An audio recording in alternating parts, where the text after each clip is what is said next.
I still remember the exact moment everything shattered.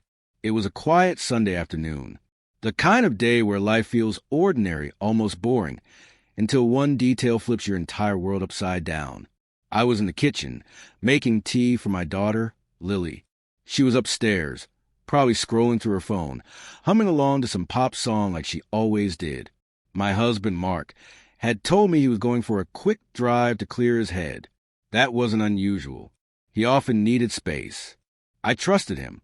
At least, I thought I did. But then my phone buzzed. It was a message from an unknown number. At first, I thought it was spam. But the words froze me in place. You deserve to know the truth about Mark. Check your driveway in 5 minutes. My heart started pounding so loud, I could hear it echoing in my ears. I opened the back door and stepped outside, my hands shaking. The driveway was empty. For a moment, I felt foolish, like someone was playing a cruel prank on me. But then I heard it, the low rumble of Mark's car pulling up. I stood there, trying to steady my breath. He parked, stepped out casually, and at first glance, nothing seemed wrong. But then the passenger door opened, and out stepped a woman I had never seen before. Younger, confident, smiling at him in a way no friend should. I froze. The mug slipped from my hand and shattered on the pavement. Mark's face turned pale the second he saw me. The woman's smile disappeared, replaced by a smirk, almost as if she'd been waiting for this moment. "Claire," he stammered, "this isn't what it looks like." But of course, it was exactly what it looked like. I wanted to scream, to demand answers, to throw every ounce of pain in his direction. But before I could even form words, the unknown number texted me again. "If you want proof, check the folder under your daughter's bed." Tonight, my entire body went cold. My daughter's bed? What could that possibly mean? I looked up at Mark, who was desperately trying to usher the woman back into the car. And for the first time in our marriage, I realized the betrayal went far deeper than I ever imagined. And whatever I was about to discover, it wouldn't just destroy our marriage. It could destroy our entire family. That night, I couldn't sleep. Every time I closed my eyes, I saw that smirk on the other woman's face. The way she looked at me, as if she already knew she had won something I didn't even realize I was fighting for.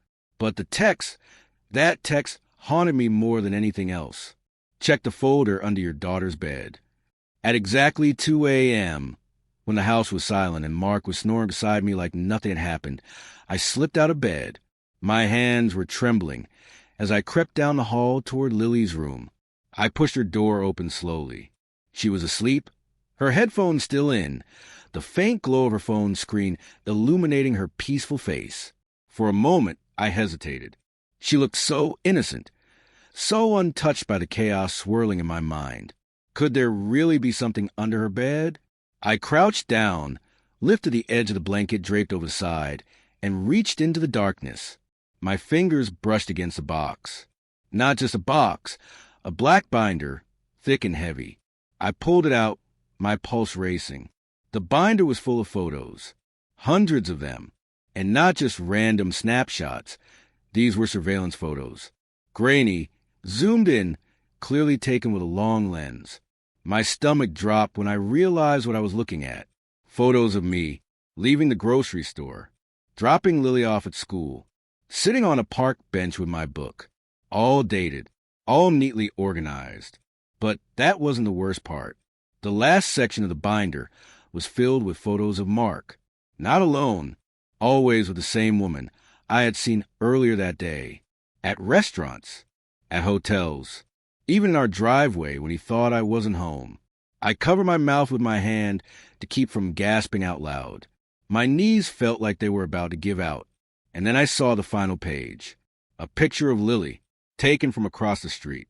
She was walking home from school, completely unaware. Suddenly, the floor creaked behind me. "Mom!" Lily's sleepy voice broke the silence. I spun around, clutching the binder to my chest. She stood there, rubbing her eyes, looking confused and terrified when she saw what I was holding. Where did you get that?" she whispered. My heart stopped. She knew. And in that moment, I realized this wasn't just about Mark's betrayal. My daughter was tangled in something far darker, something I wasn't sure I could protect her from. Lily, I whispered, my voice shaking. What is this? Why do you have these pictures? She froze in the doorway, her face pale in the moonlight. For a second, she looked like a little girl again, scared and guilty. Then her eyes filled with tears. Mom, I didn't want you to find out like this, she whispered, hugging her arms around herself. Find out what?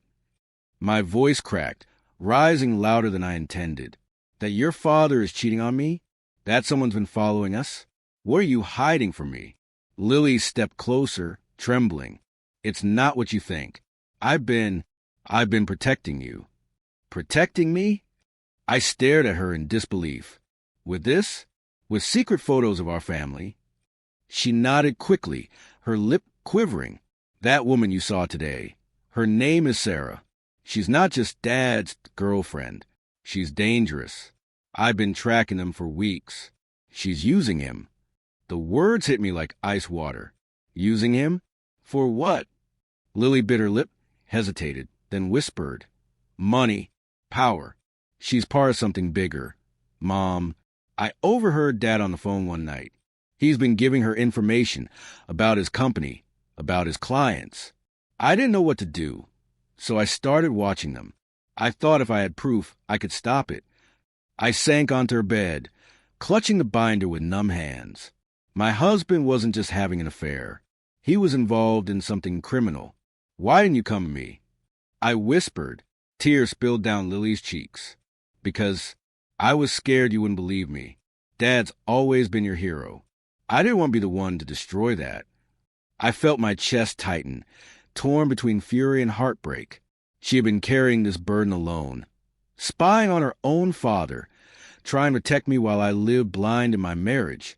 But then Lily's voice dropped lower, urgent. Mom, there's something else. I looked at her, my stomach twisting. What?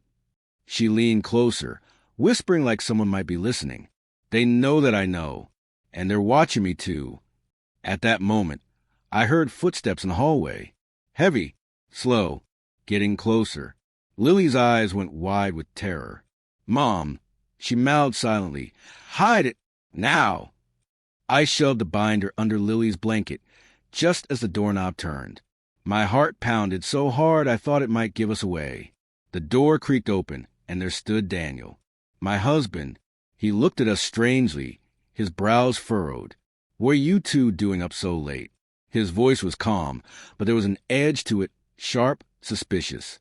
Lily froze beside me, her hands clutching her blanket. I forced a shaky smile. I couldn't sleep. We were just talking. That's all.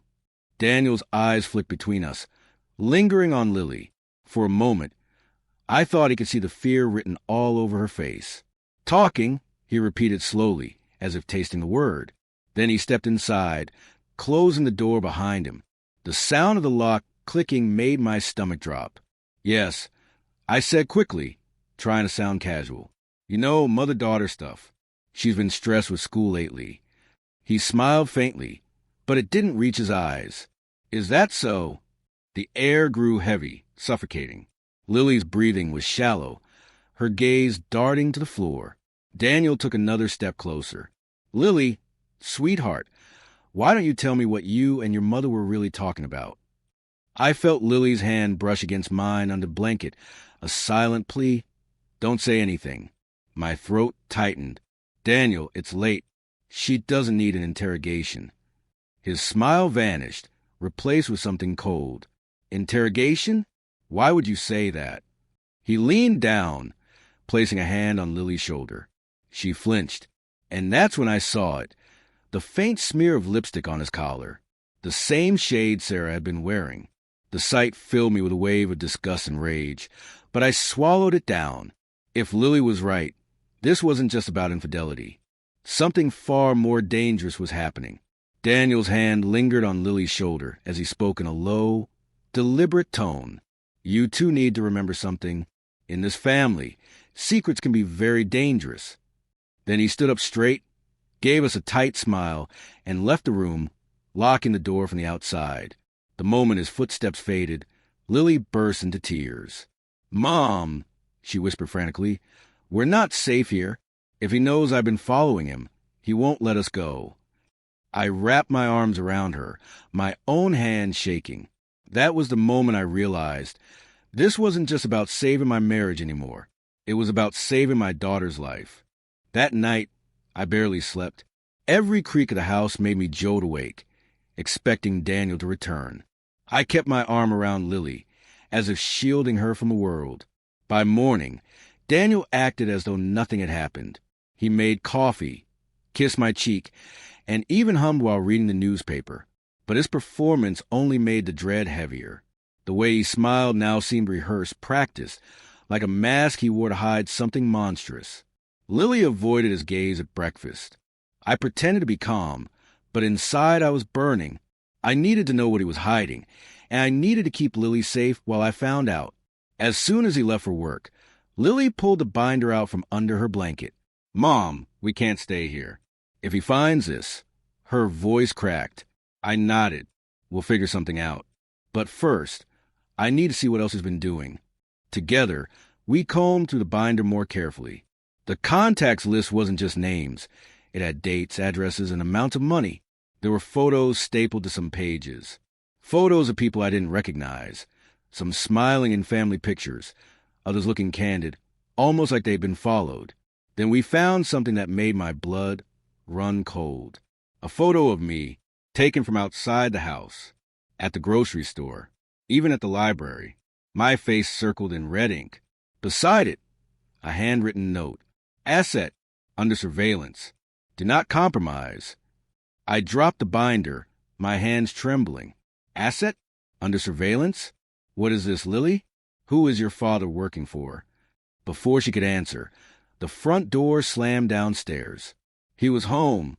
We shoved the binder back under the bed just as his footsteps thundered up the stairs. My pulse roared in my ears.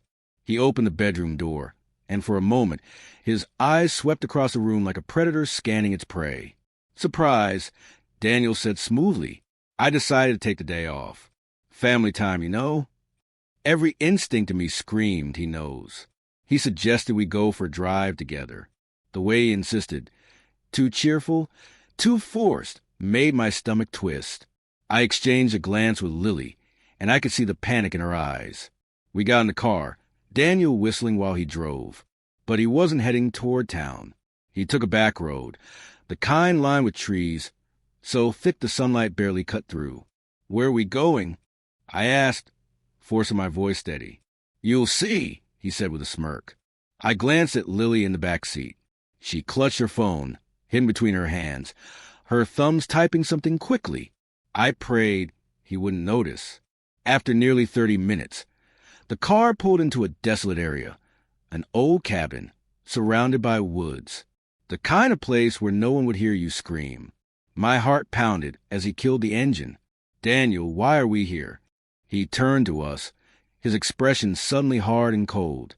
"Because, my dear wife, I think it's time you and Lily finally understood who I really am." He opened the glove compartment and pulled out a black pistol, placing it casually on his lap. Lily gasped. I grabbed her hand. Daniel's eyes gleamed with something terrifying. "You see, I tried to protect you from this world, but you just couldn't leave it alone, could you?" And then, leaning closer, his voice dropped into a chilling whisper. "Now you're both in it, whether you want to be or not." The next few days felt like I was living in a nightmare that refused to end. Every corner of the house whispered her presence. Her perfume lingered on the pillows. Her slippers were still tucked neatly by the bed, and the mug she always used sat abandoned on the kitchen counter. But she wasn't there. She wasn't coming back. Instead, she was out there, living with my best friend, the man who used to call me brother, the man who had been inside my home, sitting at my table, smiling across from me as if he had no secrets. The betrayal stung deeper than anything I'd ever felt. I couldn't sleep, couldn't eat. Every time I closed my eyes, I saw them together, laughing at me, mocking me for being blind. I wanted to smash everything in sight. But rage doesn't last forever. It burns hot and fast. And when the flames die, All that's left is the ash of cold calculation. That's when I knew I wasn't going to beg her to come back. I wasn't going to scream at him or throw fists. I wasn't going to look weak. No, I was going to destroy them both, but not in the way they expected. The plan started forming the moment I found a little black notebook she always kept hidden in her purse. She thought I didn't notice, but I knew she guarded it like treasure. Inside were pages of her handwriting, lists of every expense, every little investment, every shady thing she had done with his help. They had been moving money behind my back for months. And worse, my name was on it. They were using me, using my credit, my accounts, my reputation. If things went wrong, I would be the one to pay the price. That's when something inside me snapped. I wasn't going to be their victim. I was going to be their nightmare. The first step was patience. I acted broken, lost. I let her think I was drowning in grief. I didn't call, didn't lash out. Silence can be louder than screams, and I made sure she felt every ounce of it. Meanwhile, I gathered everything. Copies of her notes, screenshots of their messages, recordings of whispered conversations I had once ignored. The more I uncovered, the darker it became. This wasn't just betrayal. It was fraud. It was theft. And they thought they were untouchable. But here's the thing about people who think they're untouchable. They never look over their shoulder. I started small. Anonymous messages. Little hints that someone knew. I wanted them paranoid. I wanted them to look at each other with suspicion. A message here, a photo there, like a ghost haunting their new happy life. And it worked. Soon enough, I could see it. The cracks forming. He started accusing her of being careless. She started accusing him of betrayal. The same poison they had fed me was now spreading between them. But that was just the appetizer. The real meal was still to come. I waited until the perfect moment. When they felt safe again, when they thought the storm had passed. That's when I struck. The night of the charity gala, the one event they had been boasting about for weeks. I released everything. Every secret. Every stolen dollar. Every message where they laughed about how easy it was to play me. Not to the police. Not yet. No. First to their friends. Their colleagues. Their families. Within hours, whispers turned into shouts. By the time they arrived at the gala, dressed to impress, the crowd was already buzzing. And when they tried to smile through it, I watched in the shadows as faces turned away, as people whispered, as reputations crumbled. But I wasn't done. Not even close. The final blow was waiting at home, in a neat little envelope delivered to their doorstep. Inside, a single line, written in her own handwriting from that little black notebook. We thought he'd never find out. And beneath it, every page of evidence. They wanted to make me the fool. But I wasn't laughing. They were. And that laughter was going to be the last mistake they ever made. The trial began 6 months later, in the largest courtroom of the county. Reporters filled the benches, microphones lined the front row, and cameras buzzed like hungry insects. For weeks, headlines had screamed about the Mason family scandal. I sat at the plaintiff's table with my attorney, a quiet but razor-sharp woman named Claire Hammond. Across from me were Michael and Lisa, flanked by a team of expensive lawyers in tailored suits.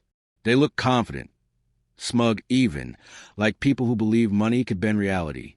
But reality was about to punch them in the face. The prosecution opened with a story everyone already knew. My wife and my brother had conspired to push me out of my own company, to strip me of my finances, and to isolate me until I was nothing. They painted a picture of betrayal so ruthless it made the jury shift uncomfortably in their seats. Still, Michael's lawyers countered with calm arrogance. They insisted that I was bitter, unstable, and inventing stories to mask my personal failures. Lisa dabbed fake tears with a tissue, playing the part of the wounded spouse who had been forced to endure my paranoia. But then Claire stood, walked to the center of the courtroom, and said 5 words that changed the atmosphere instantly. "Ladies and gentlemen, we have video." The entire room froze. Michael's face twitched. Lisa gripped the table so tightly her knuckles went white. Claire pressed a button on a small remote, and the screens around the courtroom flickered to life. First, the jury saw Michael's office, the expensive wood paneling, the desk stacked with files. Then they saw him, pacing nervously, phone pressed his ear, and then in crystal clear audio, they heard his voice. "Don't worry. Once he's gone, we'll funnel the rest through Cayman. He won't even know what hit him." Gasps erupted across the courtroom. Lisa shook her head violently, mouthing no, no, no, but it wasn't over. The second clip showed Lisa in their bedroom, sitting on the edge of the bed, whispering into her phone. "Yes, I know he suspects something, but just stick to the plan. Once he signs, we'll both be free. He'll have nothing." The jury turned to look at her. Some of them frowned. Others looked disgusted. Michael slammed his fist on the table. "This is illegal. This is entrapment," he shouted, his voice cracking with panic. The judge banged her gavel, demanding order, but the damage was done. For the first time, the jury had seen their true faces. Not the masks, not the performance, but the cold, greedy people behind them. Over the next few days, Claire played more clips. Clips of them laughing about my stupidity. Clips of them bragging about the vacations they'd take with my money. Clips of Michael threatening employees who had dared to stay loyal to me. By the time the defense tried to recover, the case was already lost. Lisa stopped pretending to cry. Michael stopped trying to smile. They sat there, stone-faced, as the world they'd built for themselves crumbled in public. But for me, the real moment of justice didn't come from the jury's gasps or the headlines, or even the prosecution's closing argument. It came when the judge turned to the jury and said, "You may now deliberate," because in that silence, the silence before the verdict, I looked over my brother and my ex-wife, and for the first time in years, I saw fear in their eyes. The same fear they had tried to bury me with.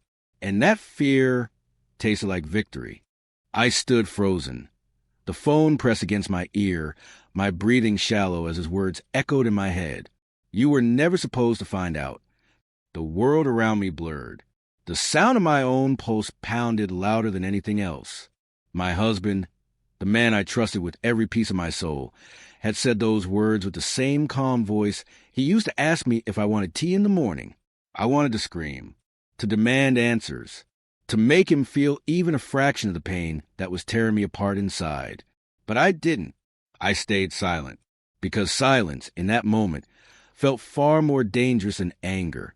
"Who are you talking to?" I finally asked, my voice shaking, though I tried to mask it with a forced calmness. There was a pause, a long one, long enough for me to hear muffled voices in the background. A woman's laughter, soft, familiar. My stomach dropped. "I'll call you back," he said abruptly, and the line went dead. I stared at the phone, my hands trembling so violently I almost dropped it. My instinct screamed at me. This wasn't just betrayal. This was something deeper, darker. I rushed to my laptop, fingers typing before my mind could catch up. The records, the late-night business trips, the missing money that never quite added up. I pulled everything I had saved over the past year. Every receipt, every email, every suspicious transfer. And there it was, hidden in plain sight. A transfer made just 2 weeks ago, to a name I recognized instantly. Her, my so-called best friend. I pushed the chair back, so hard it scraped against the floor, the sound slicing through the heavy silence of the room. Betrayal didn't even begin to cover what I felt. It wasn't just my marriage at stake. It was my entire life, every thread of trust I'd woven into the people closest to me. And then it hit me. If the money was going to her, if he was lying to me and meeting her behind my back, then maybe this wasn't just about infidelity. Maybe this was about something bigger. I remembered the envelope, the one I found weeks ago tucked inside his drawer, thick, heavy, filled with documents he'd quickly snatched from my hands when I asked about it. My chest tightened. What if this wasn't just betrayal of love? What if it was betrayal of everything? I closed the laptop, stood up, and grabbed my keys. I wasn't going to cry anymore. I wasn't going to sit quietly while they played me for a fool. I was going to find out the truth. And I knew exactly where to start. I drove through the night, gripping the steering wheel so tightly my knuckles turned white. The city lights blurred past me, but I barely saw them. My mind was racing, replaying every memory, every lie, every moment I had ignored because I trusted him. My first stop was her apartment. I hadn't been there in months. Not since she started pulling away, making excuses about why we couldn't meet up. Busy with work, she'd said. Family stuff, she'd muttered. At the time, I believed her. Now I saw the truth. She wasn't avoiding me. She was hiding from me. I parked across the street and waited. The building loomed dark, only a few windows lit on the upper floors. My chest rose and fell in sharp, shallow breaths as I scanned every shadow, every movement.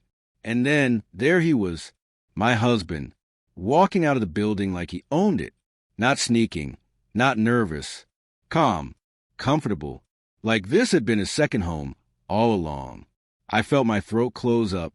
My entire body screamed at me to storm across the street and demand answers, to claw the truth out of both of them. But instead, I sank lower into my seat, heart hammering against my ribs. He got into his car and drove off. I didn't follow him. I couldn't. My hand shook too much. And besides, I knew where I needed to be, upstairs, with her. I waited until his car disappeared, then stepped out, my legs weak but fueled by something sharper than rage, determination. The building security door clicked shut behind a man who had just walked out, and I slipped inside before it locked again. Her apartment was on the 3rd floor. I knew the way by heart. As I stood in front of her door, I raised my hand to knock, but stopped when I heard voices inside. Her voice. And another, not my husband this time. I pressed my ear to the door. She doesn't suspect a thing, she whispered, but he's getting sloppy. If she finds out too soon, it could ruin everything. My stomach turned to ice. A man's voice answered, low and sharp. Then make sure she doesn't. Do whatever it takes. We can't let her connect the dots before the deal is finished. My pulse roared in my ears. This wasn't just an affair. This wasn't just betrayal. This was something far bigger. Something dangerous. I stumbled back, nearly tripping over myself as I retreated down the hall. I didn't want them to hear me. Didn't want them to know I was there. Not yet. Outside, the night air hit me like a slap, cold and heavy. I got into my car, my entire body trembling. The deal. What deal? And why did it involve me, or rather, making sure I didn't find out? That envelope, the documents, the missing money. It all connected somehow, but the pieces weren't falling into place fast enough. I drove home on autopilot, parked in the driveway, and sat there staring at the dark outline of my house. My safe place, my sanctuary. And now, I couldn't even trust that. Inside, I went straight to his office. The drawer was locked, but I'd learned long ago how careless he could be. The spare key was in the same place it had always been, taped under his desk. My hands shook as I pulled it free and opened the drawer. The envelope was gone. My chest tightened, panic clawing up my throat. But as I rummaged through the rest of the drawer, I found something else. A small black notebook, wedged between files. I flipped it open. My breath caught. Names, dates, transactions. None of it made sense at first, until I noticed the initials next to the amounts. Her initials, and his. Tens of thousands of dollars. Moving in and out, to accounts I didn't recognize, to places that didn't make sense. And then one word, scrawled across the page in his handwriting. A word that made my blood run cold. Shipment. I dropped the notebook, my heart slamming against my ribs. Whatever this was, it wasn't just an affair. It was illegal, dangerous, and I was standing in the middle of it, without even knowing. A sound behind me made me spin around. He was there, standing in the doorway, and judging by the look on his face, he knew I had just found everything. I froze, the notebook still clutched in my trembling hands. Daniel's eyes narrowed, a cold, calculating expression settling over his face. For a second, the man I once loved, the man I thought I knew, disappeared entirely. What stood before me wasn't a husband. It was a predator who had built an empire of lies. You shouldn't have done that, he said softly, almost a whisper. Yet every word carried a weight of threat that made the hairs on my arms stand on end. Curiosity, it kills more than cats. I needed to know. I managed, my voice quivering but firm. "I needed to know who you really are." He laughed, a low, chilling laugh that bounced off the walls of the office. "Really? You think this changes anything? You've been too blind to see what's been happening under your nose, too soft to stop it. And now, well, now you're in the game whether you like it or not." I took a cautious step back, the notebook pressed against my chest like a shield. "You won't get away with this," I said. My voice was steady now, fueled by a mix of anger and fear. "I'm going to expose everything. Every lie, every dollar, every secret. You and her, it's over."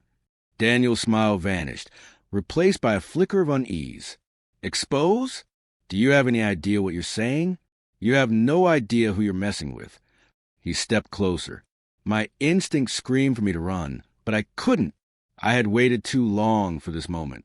I had pieces of evidence, proof, witnesses. He had underestimated me, and that would be his downfall. At that instant, my phone buzzed. I didn't even look. I knew who it was. "Lily." I flipped it open. A text message. "Mom, I called the police. They're on their way. Be ready." I felt a surge of relief and adrenaline. This was it. The reckoning had arrived. Daniel noticed my phone, and for a fraction of a second, his confident mask slipped.